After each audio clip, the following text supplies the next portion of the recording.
எல்லாருக்கும் வணக்கங்க. இந்த 2025 புது வருடம் பிறந்த பிற்பாடு எங்கள் ஊரில் மழையே இல்லைங்க. பசுமையை கூட பில்லே இல்லாமல் இருக்காங்க.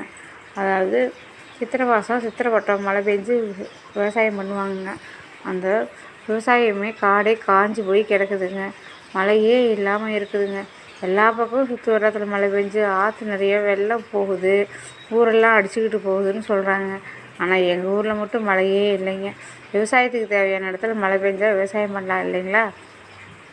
அது விவசாயம் பண்ணுறதுக்கு தகுந்த மாதிரி சித்திரை பட்டத்தில் மழை பெஞ்சால் தான் நாங்கள் விவசாயம் பண்ண முடியும். ஆனால் அந்த மாதிரி மழையே பெய்யலைங்க.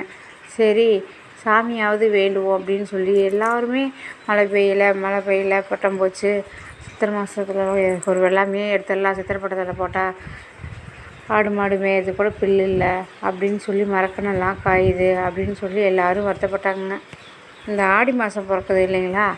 அதனால் ஆடி வெள்ளினா எல்லா ஊர்லேயுமே மாரியம்மன் கோயிலுக்கு கூழ் ஊற்றுவாங்கங்க.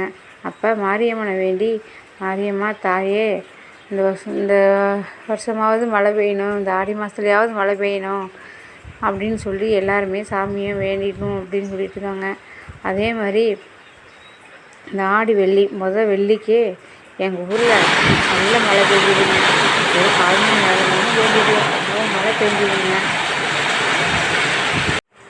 ஆடிப்பட்டம் மழை பெஞ்சதுன்னா, ஆடி மாதத்தில் மழை பெஞ்சதுன்னா ஆடிப்பட்டம்னு சொல்லி காட்டில் விதைப்பாங்கங்க. கொள்ளு, தட்டைப்பயிறு, பாசிப்பயிறு, மொச்சை, நிலக்கடலை, சோளம், கம்பு அப்படின்னு சொல்லி நிறைய விதைக்கலாங்க. இந்த ஆடிப்பட்டத்தில் நல்லா விளையுங்க. அதே சமயம் வீட்டு காய்கறிகள் எல்லாமே ஆடி மாதத்தில், அதுவும் ஆடி அமாவாசை அன்றைக்கி நடணுங்க. ஆடி அமாவாசை அன்றைக்கி வீட்டுக்கு தேவையான காய்கறி செடியெல்லாம் நட்டோம்னா காய் நிறைய காய்க்குங்க.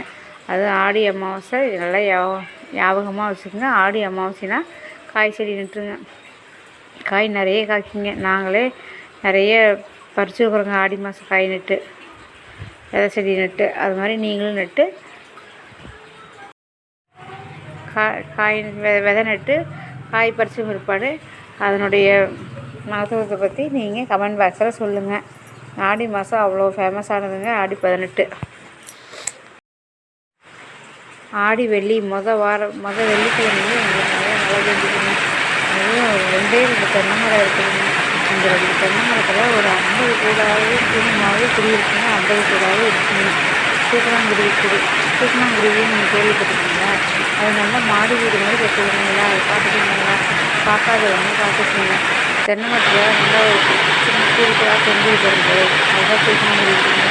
இவ்வளோ மழையில் அது பாவம் இல்லைங்களா? அந்த தூக்கணாங்குருவி கூட்டில் மின்மினி பூச்சின்னு ஒரு பூச்சியை பிடிச்சி வச்சுக்கோங்க. அது வீட்டில் நைட்டில் நல்லா வெளிச்சமாக இருக்கிறதுக்கு.